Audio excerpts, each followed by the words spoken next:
The history of American music is often told through its titans, Chuck Berry, Little Richard, and Fats Domino. But there is a complex, almost tragic figure whose name is often spoken only in hushed tones, yet who stands as a foundational pillar of rock and roll, Ike Turner.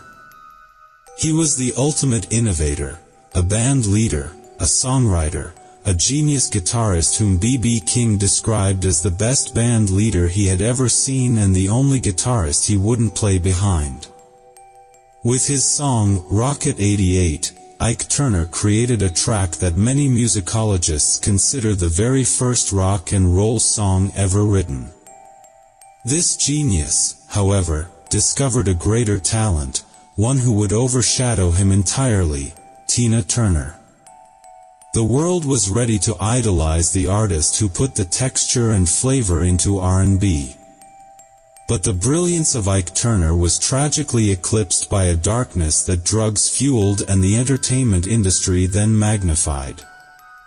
His life became a painful paradox of creation and cruelty, culminating in his accidental demise from cocaine toxicity.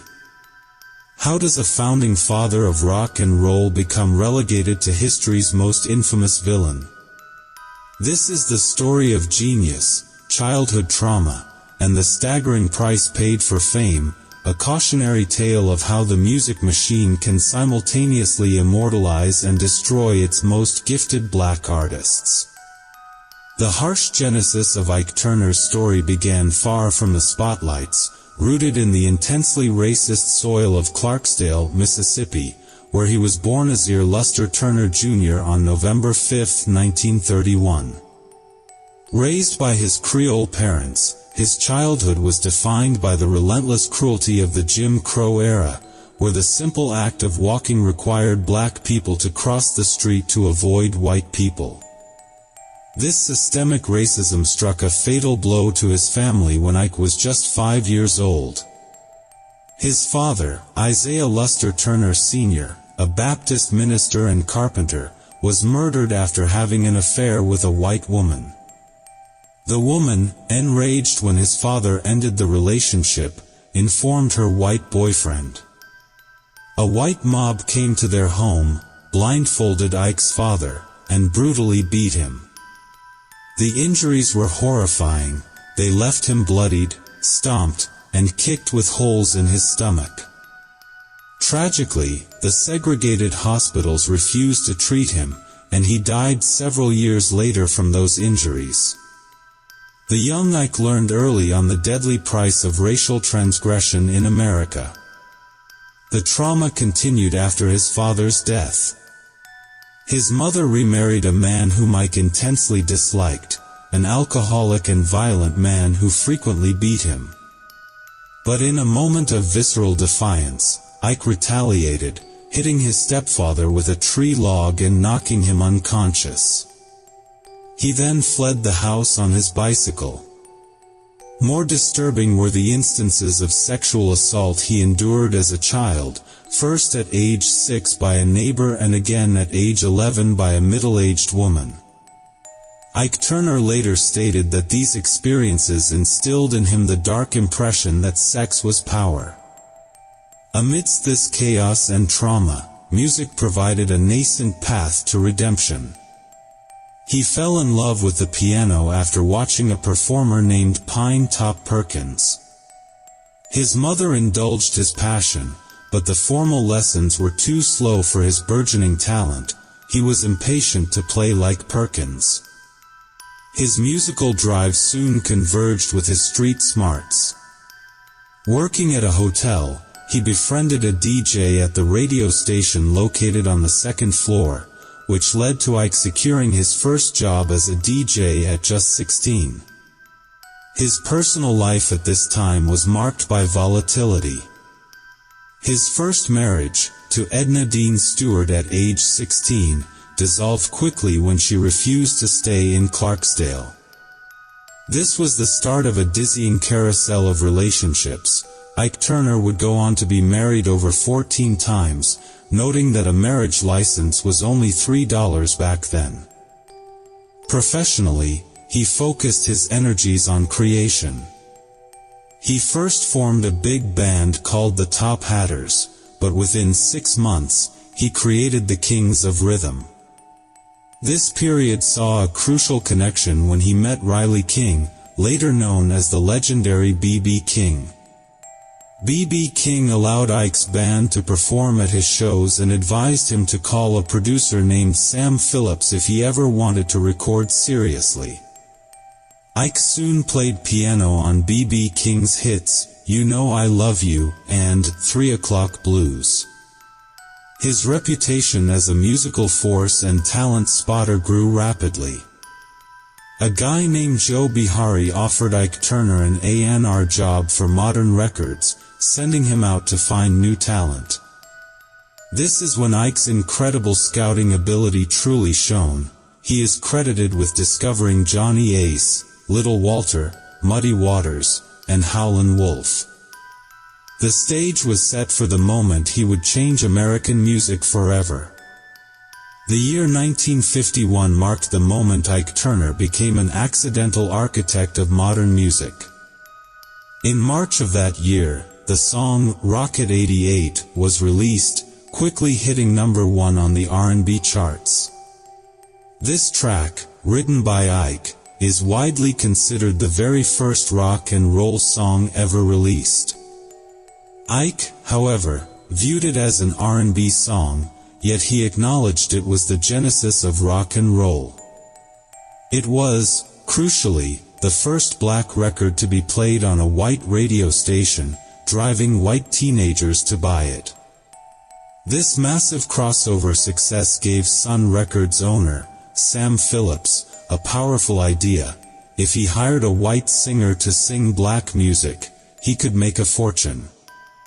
This realization led Phillips to sign Elvis Presley, Jerry Lee Lewis, and other white artists, rebranding the music as rock and roll instead of R&B. Ike recalled seeing Elvis, then a truck driver, frequently attending black clubs just to listen to the music that Rocket 88 had inspired.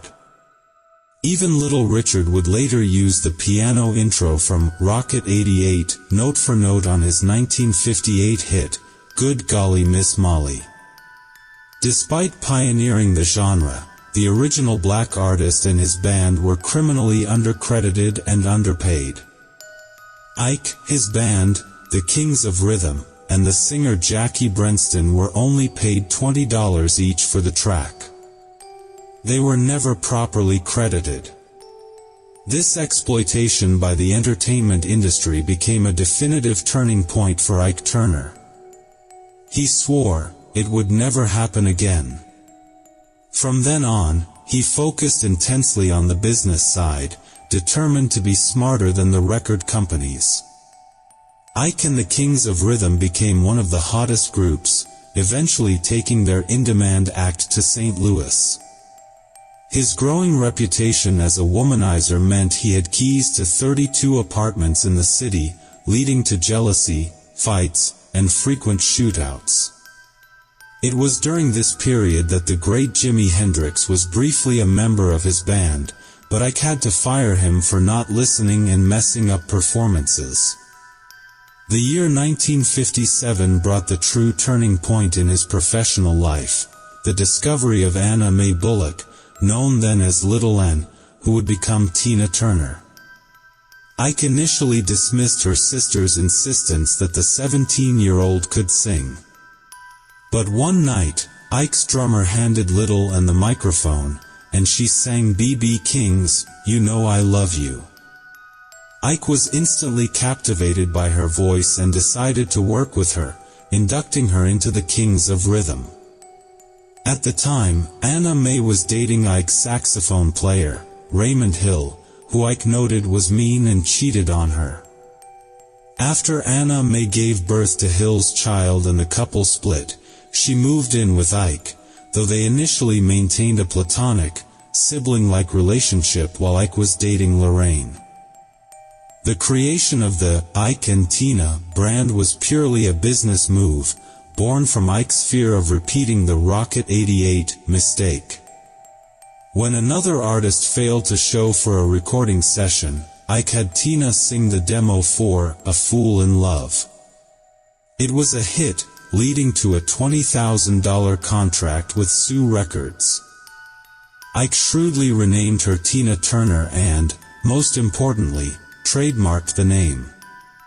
This legal maneuver was designed to protect his assets and allow him to replace her if she ever left him. A Fool in Love, 1960, was a smash, achieving over 1 million sales and becoming one of the first R&B recordings to cross over successfully to the white pop charts since Ray Charles's What I Say.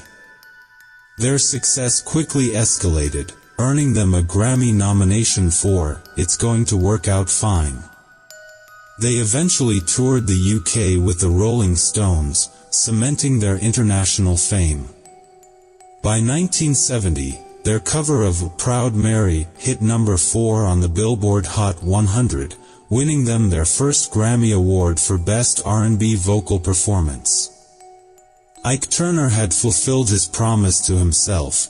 He was a business success, a celebrated black artist, and a global musical icon, but the seeds of his inevitable decline were already sown in his darkest personal habits. The fame and wealth that Ike Turner built soon crumbled under the weight of his personal demons, largely fueled by a substance he initially shunned. The relationship between Ike and Tina Turner had always been volatile, rooted in his compulsive infidelity. He recounted their first intimate encounter as an unexpected event that occurred while he was sick after drinking, leading to Tina's first pregnancy with him. The chaos was immediate. His then-girlfriend, Lorraine, confronted Tina with a gun and ended up shooting herself in the bathroom. Ike's pattern of controlling and violent behavior was already ingrained, but it was cocaine that amplified his darkness. The nadir of this volatility was perhaps the 1973 brawl in Oakland, California. Ike and his band got into a violent fight with members of the Black Panthers, who claimed the group had performed only 15 minutes of a scheduled hour-long benefit concert after being paid. When Ike attempted to leave the stage, a confrontation ensued. Ike suffered a 3-inch cut on his head after being struck with a lead pipe. 8 of his people were hospitalized. The critical turning point that destroyed his genius and his personal life came shortly after. While performing as the opening act for comedian Red Fox in Las Vegas, Ike was introduced to cocaine. Before this, he was sober, his only addiction being sex and women. He even forbade drug use among his entourage. Ike claimed Red Fox and Elvis Presley were the ones who gave him the first dose. Some observers, however, believe that the cocaine was deliberately given to him as a conspiracy to stop him, because he was such a good, and therefore threatening, businessman in the entertainment industry. He loved the immediate effect. It gave him energy, kept him awake, and increased his libido. The addiction became astronomical. He quickly started buying kilos of pure cocaine from South America and confessed to spending an estimated $11 million on the drug. His drug use was legendary and reckless. He would give cocaine away freely at parties, sometimes leaving huge bowls of it on the table. The physical toll was brutal. His excessive snorting caused his nose to bleed frequently and eventually burned a permanent hole through his nasal septum. He then switched to freebasing, or smoking crack. The psychological transformation was worse. Cocaine made him mean, quick-tempered, and aggressively controlling. Ike admitted that the drug was the real reason Tina Turner left him. He purchased an entire block of apartment buildings to house his numerous girlfriends and built a state-of-the-art, $2 million studio in Englewood, California, which he used for drug-fueled sex orgies. This studio, Bali Sounds, later burned down mysteriously. Tina's suffering was extreme. She attempted suicide multiple times by overdosing on sleeping pills. Ike, in his horrifying delusion, dismissed her attempts as bids for attention, responding instead by slapping her to fix her attitude. He admitted to hitting her, once punching her with his fist during their final fight after she kneed him in the chest. However, he maintained that their frequent slaps were only because he disliked her looking sad or having a bad attitude on stage, insisting their violence was no different than what the average guy beats his wife. Finally, in 1976, Tina Turner left him in Dallas, Texas, while he was asleep. She had nothing but a mobile credit card and 36 cents. Ike, stripped of his meal ticket, plunged into a deep depression, lost all his fair-weather friends, and faced financial ruin. He attempted suicide, placing a gun in his mouth and pulling the trigger, but the gun jammed. He then embarked on a devastating 15-year drug binge. The great genius of rock and roll had been conquered by his own addiction, leaving a wake of chaos and the inevitable consequences of his actions. The story of Ike Turner represents a profound tragedy within the American cultural landscape, particularly for black artists whose contributions are often diminished or deliberately distorted by the entertainment industry. He was a musical innovator, a founding father of rock and roll whose Rocket 88 changed music history, yet his legacy is permanently framed by his domestic abuse of Tina Turner. The narrative of the great black artist genius was replaced entirely by the movie bad guy. His life was a product of intense systemic violence. His father's brutal murder at the hands of a white mob during the Jim Crow era was a foundational trauma, demonstrating the deadly consequences of racial hatred and segregation in America. This early exposure to extreme violence and the subsequent childhood sexual assaults may offer a tragic, though not excusable, context for his later destructive behavior. His story, therefore, is a dark mirror reflecting how systemic trauma can breed further violence. His professional life, marked by the theft of intellectual property on Rocket 88, illustrates the deep financial exploitation of black artists by the entertainment industry, a wrong that fueled his intense, almost paranoid, focus on the business side of music. This experience ultimately proved futile when the industry found a way to strip him of his rights again through the 1993 film, exploiting him when he was allegedly in a drug-induced state.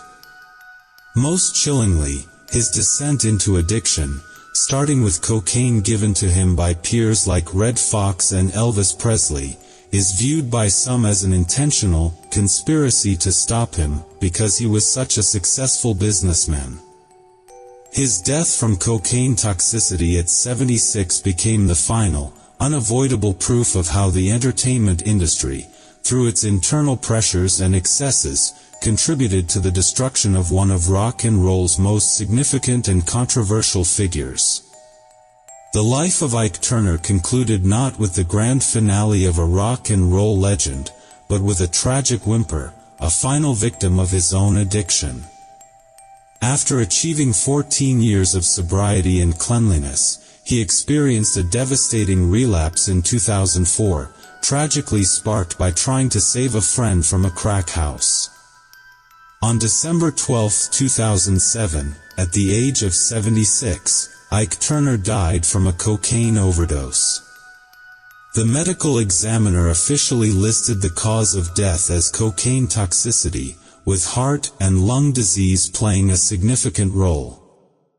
It was a chillingly predictable accidental demise for a man who had survived Jim Crow but could not survive the pure destructive power of his habit. His final years were spent battling health issues, including emphysema and high blood pressure. Just days before his passing, he reportedly told his caretaker he would not live to see Christmas. His funeral was marked by the presence of fellow legends, with Little Richard sharing how Ike Turner had once lent him money to save his house.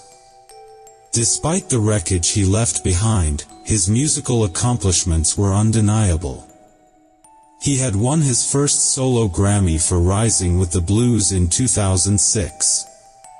He and Tina Turner were jointly inducted into the Rock and Roll Hall of Fame in 1991.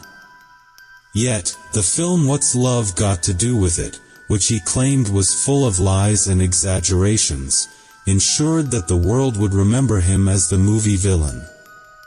In his final bid for closure, Ike Turner wrote an apology letter to Tina Turner but never sent it. Tina, having achieved her own legendary status, later stated that she had forgiven him but would never allow him back into her life or career. The profound irony of his life is that one of the smartest businessmen and greatest innovators in music, a pioneer of rock and roll, was brought down by the very excesses and dark forces of the entertainment industry that he once shrewdly navigated.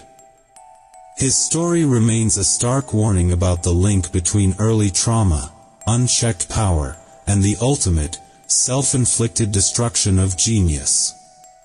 To honor the full, complex truth of his story, we must recognize that without Ike Turner, there is no rock and roll, and no Tina Turner. If the tragic duality of Ike Turner's life, the creator versus the destroyer, resonates with you, please comment "rock" below to acknowledge his undeniable place in music history.